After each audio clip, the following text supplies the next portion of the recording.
Sizlerге құрметті менің оқушыларым. Біздің алдыңғы сабақтарымызда ұбт-ға дайындықтың барысында мынандай мазмұндағы тапсырма болатын. Тығыздықтары бірдей,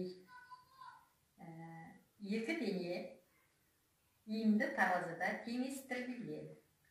Егер ол денелерді суға батырсақ, таразының тепе-теңдігі бұзыла ма деген сұрақ болатын. Бұл сұраққа жауап беру барысында оқушылардың ойы екіге бөлінді. Bir топ оқушылар теориялық тұрғыда формуланы қорытып, таразының тепе-теңдігі бұзылмайды деген қорытындыға келді. Ал екінші топ тығыздықтары бірдей денелердің массалары әртүрлі болғандықтан олардың көлемдері де әртүрлі.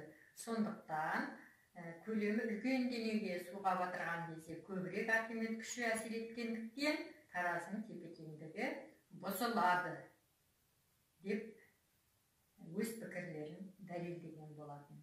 Енді осы екі жауаптың қайсысының дұрыс екендігін көзімізді жеткізу үшін біз тәжірибе жасап көруіміз керек. Біз бұл тәжірибені зертханадағы қажетті құрал жабдықтардың көмегіменен сол бойда, сол мезетте жасап, жауаптың дұрыс-бұрыстығына көз жеткізе алған болар едік. Ал қазір қашықтан оқыту жағдайында ол тәжірибені әрқайсымыз өз үйімізде жасай аламыз ба деген сұрақ туындайды.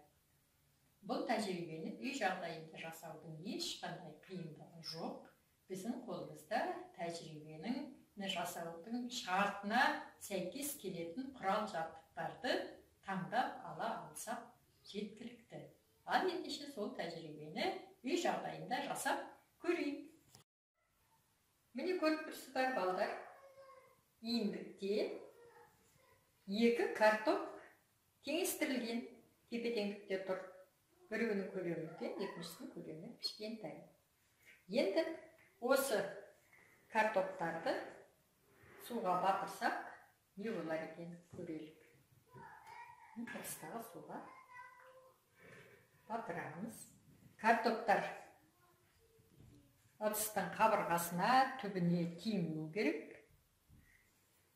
Көріп тұрсыздар, таразының тепе-теңдігі бұзылған жоқ.